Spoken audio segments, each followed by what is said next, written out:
సంగారెడ్డి జిల్లా అమీన్పూర్ మండలం ఐలాపూర్ గ్రామంలో భూ కబ్జాల వివాదం తీవ్ర రూపం దాల్చింది.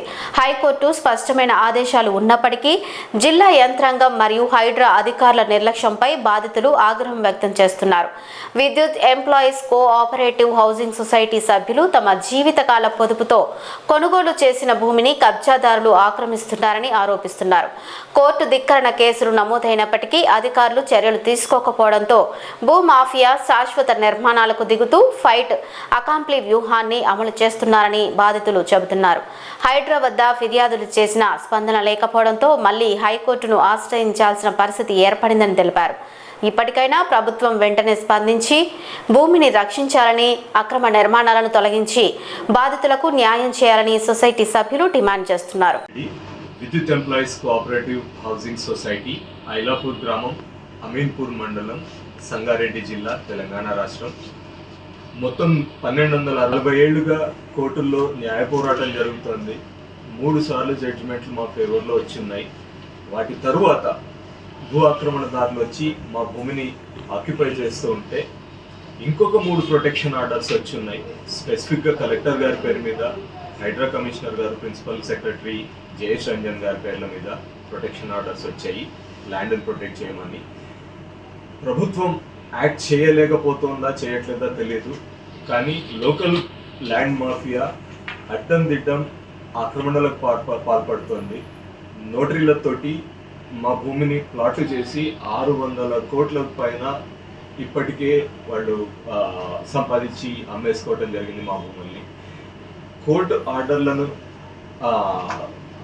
రెస్పెక్ట్ చేస్తూ మేము అందులో ఇల్లు కట్టుకోకుండా మేము వెయిట్ చేస్తూ ఉన్నాము తుది ఆర్డర్ల కోసం. గవర్నమెంట్ అప్పీల్కి వెళ్ళింది కాబట్టి గవర్నమెంట్ అప్పీల్ క్లోజ్ అయితే మేము ముందుకెళ్దామని మేము చట్టానికి లోబడిస్తూ పోతోంది. నోటరీల మీద అమ్ముకుంటూ వెళ్తూ ఉన్నారు.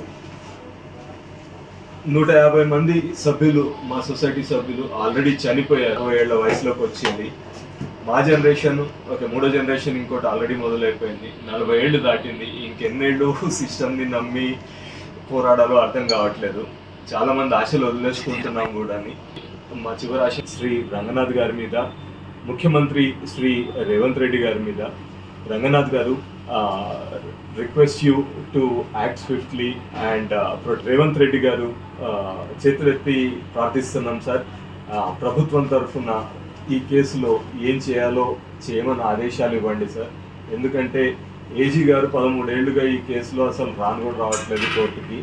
రైట్, మేమేమో సిస్టమ్ని నమ్మి వెయిట్ చేస్తూ ఉన్నాము. ఎన్ని ప్రొటెక్షన్ ఆర్డర్లు వచ్చినా ప్రభుత్వ యంత్రాంగం అక్కడ కదలట్లేదు. కంపల్షన్స్ ఏమున్నాయో మాకు తెలియదు. బట్ వీలైనంత త్వరగా ఆక్రమణల్ని క్లియర్ చేసి మా భూములు మాకు ఇప్పించండి సార్. మేము సిస్టమ్ని నమ్ముకొని, కోర్టును నమ్ముకొని ముందుకు వెళ్తున్నాం. సఫర్ అవుతూ ఉన్నాం అందరం, విద్యుత్ ఎంప్లాయీస్ కుటుంబాలను. మల్టిపుల్ పీపుల్ ఉన్నారు లోకల్గా.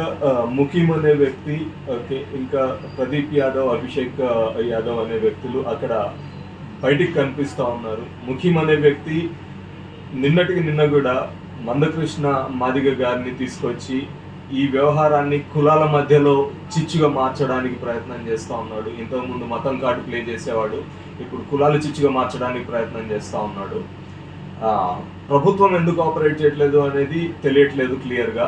ఓకే, ఇది ప్రభుత్వం చెప్పాలి, జవాబు చెప్పాలి ఎందుకు ఆపరేట్ చేయట్లేదు అనేది. కోర్టు స్పష్టంగా ప్రభుత్వానికి ఆర్డర్స్ ఇచ్చింది. ఆర్డీఓకి, కలెక్టర్కి, హైడ్రా కమిషనర్ గారికి, ప్రిన్సిపల్ సెక్రటరీ గారికి కోర్టు స్పష్టంగా ఆర్డర్లు ఇచ్చింది. జస్టిస్ లక్ష్మణ్ గారు ఆర్డీఓ, కలెక్టర్కి ఆర్డర్ ఇచ్చారు.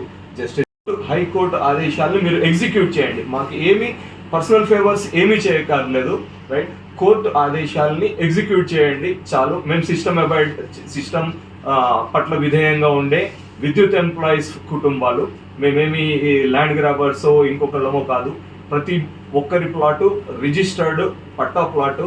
ఓకే, జీతం డబ్బులు ఒక జనరేషన్ మొత్తం దాచుకొని కొనుక్కున్న ప్లాట్లు. ఎంతోమంది ఎమోషన్స్, ఫ్యామిలీ డిపెండెంట్స్ వాటి మీద ఆధారపడి ఉన్న భూములు. ఇంత ల్యాండ్ మొత్తం మీకు వచ్చేది? మాది 131 ఎకరాలు, 730 మంది ఓనర్ల మధ్యలో. ఓకే.